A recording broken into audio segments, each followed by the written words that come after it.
In today's video, we're diving into something most people never truly discover: the truth about who you are.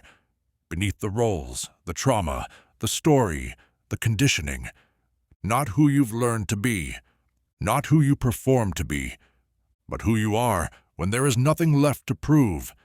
This is not about becoming, it's about remembering. Because somewhere along the line, you forgot. You forgot that your worth was never supposed to be earned. You forgot that your power doesn't come from how much you do or how well you please. You forgot that the soul is not a concept, it's your nature. But the forgetting was never your fault. It happened slowly, with every "be good," every "don't cry," every "what will people think." You were trained to shapeshift, to be palatable, to be pleasing, to be safe. And so you became what the world rewarded: quiet, agreeable, strong, responsible, invisible. And now, as an adult, you walk through life feeling unfulfilled. Not because you're lost, but because you've spent years living as someone you are not. Carl Jung called this the persona, the mask we wear to survive.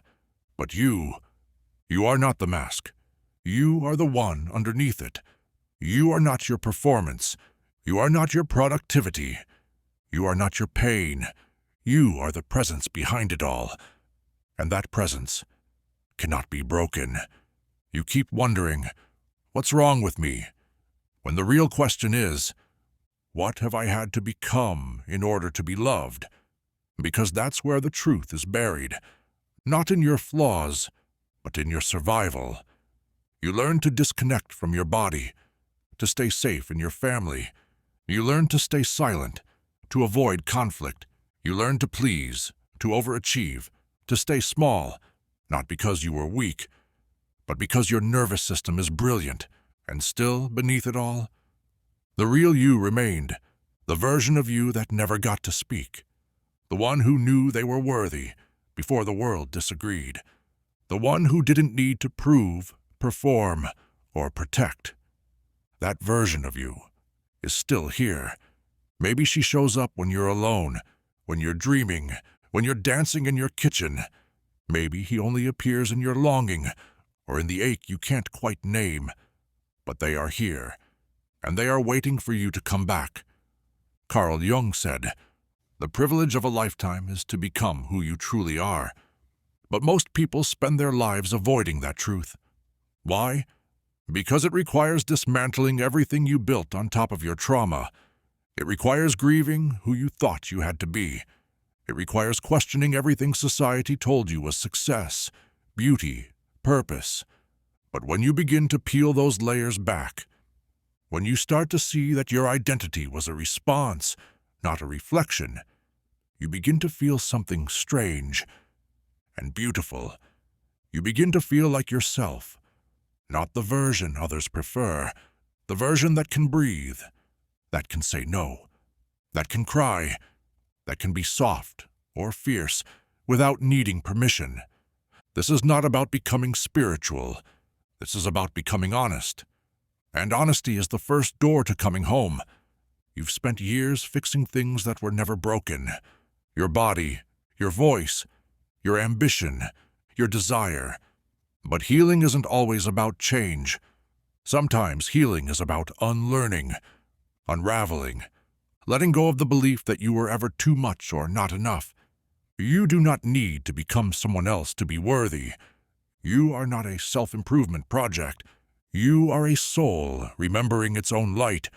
We are conditioned to forget, conditioned to fear stillness, to fill every silence with noise, to believe that rest is laziness, that slowness is failure, that intuition is irrational. Stillness is where you meet yourself. Rest is where you remember your wholeness. Slowness is where your truth can catch up with you. And intuition, it is the voice of the part of you that never forgot.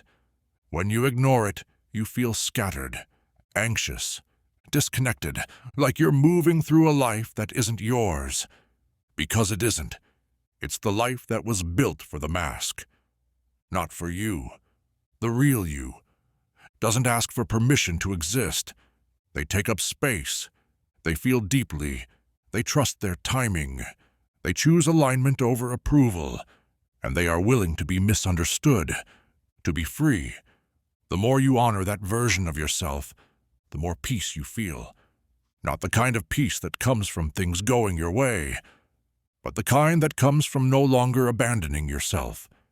And when you stop abandoning yourself, the people who once felt like home may fall away.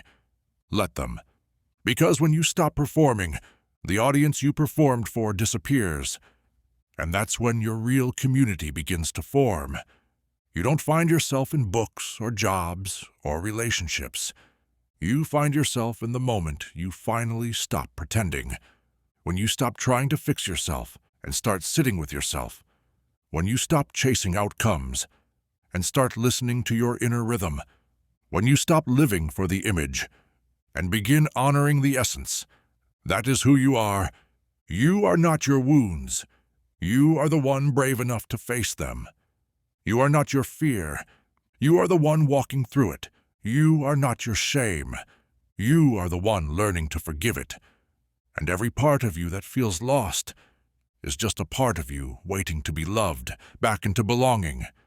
You don't need to be louder, smarter, prettier, more spiritual. You just need to stop editing the parts of you that don't fit someone else's version of enough. You were always enough. You were simply taught to forget. Taught to trade your wonder for performance. Taught to trade your curiosity for certainty.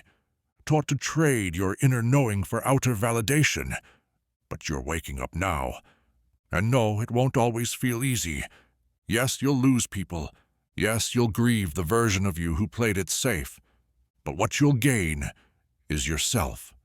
Your grounded, powerful, intuitive, messy, magnificent self. And when you stand in that, you no longer beg for love.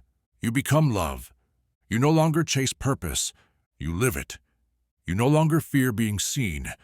You become magnetic, not because of your image, but because of your truth. You are not behind. You are not broken. You are not too late. You are sacred. And if something in you has stirred, a quiet knowing, a buried truth, a voice you haven't heard in years, listen. Subscribe to Silosophia today and hit the notification bell so you don't miss the next video on your transformation. And if you're ready to go deeper, click the link in the description below to download our Shadow Work ebook. It will guide you back into the parts of yourself you were told to hide. The parts that hold your power, your voice, your clarity. You don't need to fix yourself. You need to find the self beneath the mask, and that is the journey we take here. If you made it this far, it's because your transformation has already begun. You're ready for your next step. Watch the next video now to learn how to stop betraying your truth in the name of being loved. This is where your real life begins, and I'm honored to walk beside you.